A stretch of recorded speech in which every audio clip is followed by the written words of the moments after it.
నుంచి కూడా వాళ్ళు కొంచెం దక్షిణ భారతంలో బీజేపీ బలహీనమే కదా అని కూడా అన్నారు ఆ మాట కూడా. సార్, జగన్మోహన్ రెడ్డి గారు ఎంపీకి పోటీ చేస్తున్నారు, ఢిల్లీ వెళ్ళిపోతున్నారు, ఏదో భారతీయ గారు పులివెందు నుంచి పోటీ చేస్తారు, సార్ ఈ కథలనే చల్లీసారా ఈయన సుబ్బారెడ్డి వర్మ? మీకు బాగా తెలుసు, నేను ఏ రోజు ఈ కథలను నేను సీరియస్గా తీసుకోలేదు. అది చాలా మంచిదండి. నీళ్లు చల్లడం కాదు, నాకు క్లారిటీ అంటారు మంచి భాషలో చెప్పాలంటే. వేడిని నేను లేదండి, అది ఇప్పుడు దాన్ని ఊరికే పెంచుతున్నారని తెలుసు.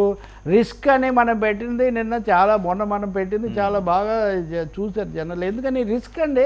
ఇప్పుడున్న పరిస్థితుల్లో ఎవరైనా ఎందుకు ఇక్కడ రాజీనామా చేసి అక్కడికి పోయి గెలిచిందే తక్కువ స్థానాలు, అతి తక్కువ స్థానాలు ఎలా నిలబెట్టుకోవడం మొదలుపెట్టి ఇవన్నీ. అందుకే నేను అన్నాను అప్పుడే, తెలుగుదేశం శిబిరం నుంచి వార్తలు ఎక్కువగా వస్తున్నట్టు కనిపిస్తుంది అని, రాదర్ దెన్ అదర్ సైడ్ నుంచి కాకుండా ఇట్లా అన్నట్టుగా. అది బహుశా ఆ స్పెక్యులేషన్ ముగించడం అవసరం అని భావించుండొచ్చు వైవి సుబ్బారెడ్డి ఆ మాట చెప్పారు ఈరోజు. ఇవన్నీ ఊహాగానాలు, ఇట్లాంటివి ఏమి జరగవు, ఆలోచన కూడా ఏమీ లేదనే మాట ఆయన చెప్పారు. అదే కాకుండా ఇంకా కూడా చెప్పారు, ఇసుక ఉచితంగా ఇస్తారంటే సరే ధరలు అది ఇది అంటున్నాను, ఇస్తే మంచిదే, మేము దానికి ఏమీ కాదనము. 2-3 విషయాల్లో కూడా ఆయన కొత్త ప్రభుత్వం కదా, వాళ్ళు ఏదైనా అట్లాంటివి చేస్తే మంచిదే కదా, దాని మంచి చెడ్డలు చూద్దాం, ఈ పద్ధతిలో కొంచెం సాఫ్ట్ టోన్లో మాట్లాడటం మనం చూస్తాం. అది ఇతరులు కూడా అంటే బహుశా వన్ సైడెడ్గా అదే దూకుడుతో లేకపోతే ఏమాత్రం వెనక్కు తిరిగి చూసుకోకుండా మాట్లాడడం సరికాదు అనే సంకేతం వెళ్ళిందేమో. నాయకులందరూ కూడా 2 రకాలు రాజకీయంగా దాడి చేస్తూనే పాలనా పరంగా చూద్దాము అది ఇది ఇట్లని. దీనికి కొనసాగింపే మీరు చూస్తే కేటీఆర్ కూడా నేను 2 సంవత్సరాలు సమయం ఇస్తాం రేవంత్ రెడ్డికి అన్నారు. ఇప్పుడు అంతకుముందు నెల 6 నెలలు అనేది పోయి ఇప్పుడు 2 సంవత్సరాలు సమయం ఇస్తాము, ఆ తర్వాత చూస్తామంటే ఈ లోపల ప్రిపరేషన్ చేసుకుంటాము అని. ఇంకోటి ఆయన కూడా ఆంధ్రప్రదేశ్ రాజకీయాల మీద చాలా మాట్లాడారు. ఇప్పుడు ఉదాహరణకు జగన్ పథకాలు అవన్నీ ఉన్నాయి కాబట్టి గెలుస్తాడు అనుకున్నాము, కానీ ఓడిపోయారు అని చెప్తూనే షర్మిల అయితే 0, జగనే హీరో అని చెప్పి మళ్ళీ చెప్పటం. అట్లా 3-4 అంశాల్లో. అలాగే రేవంత్ రెడ్డి చంద్రబాబు మాట్లాడింది కూడా ఓకే మేము స్వాగతిస్తాము అన్న పద్ధతిలో చెప్పటం. కానీ కీలకమైంది మీరు గమనించాల్సింది, కేంద్రం గురించి ఆయన విమర్శ చేయలేదు. కాంగ్రెస్ మీద తీవ్రమైన విమర్శలు చేశారు. కేంద్రానికి మేము సమస్యలను బట్టి మద్దతు ఇస్తామని సరిపెట్టారు.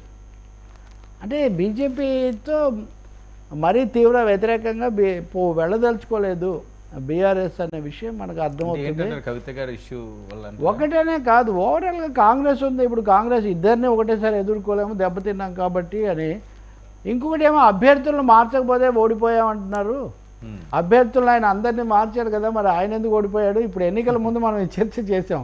వాస్తవంగా అందరినీ మార్చారు కదా ఆయన, మరి ఆయన ఎందుకు ఓడిపోయాడు? ఇంకొకటి బీఆర్ఎస్ ఓడిపోవడానికి యాటిట్యూడ్ కారణం అని చెప్తున్నారు, అహంకారం అని. మేము ప్రజలకు కొంచెం దూరం అయ్యాం, కొన్ని తప్పులు చేసాం నిజమే, కానీ నా యాటిట్యూడ్ 2014లో ఎట్లా ఉందో ఇప్పుడు కూడా అట్లాగే ఉంది. కాబట్టి మేమేమో అహంభావం వల్ల ఓడిపోలేదు, ప్రజలకు దూరం అయినందువల్ల కొంత ఓడిపోయాం. అంటే అభ్యర్థులు మార్చకపోవడం వల్ల, అహంభావం వల్ల కాదు, కేవలం దీనివల్ల అని.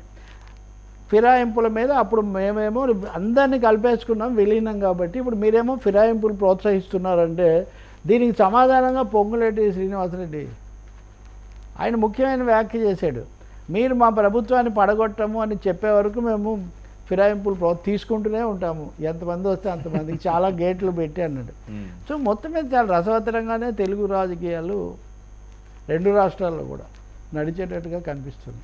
ఈ మధ్యలో మళ్ళీ ఉభయ రాష్ట్రాల సమస్య, దాన్ని కూడా స్వాగతించాడు అనుకోండి ఆయన. But soft tone towards Jagan అన్నది చాలా ఓపెన్గానే కేటీఆర్ వెల్లడించడం మనం గమనిస్తాం. సార్, వైఎస్ఆర్సీపీ అధికార ప్రతినిధి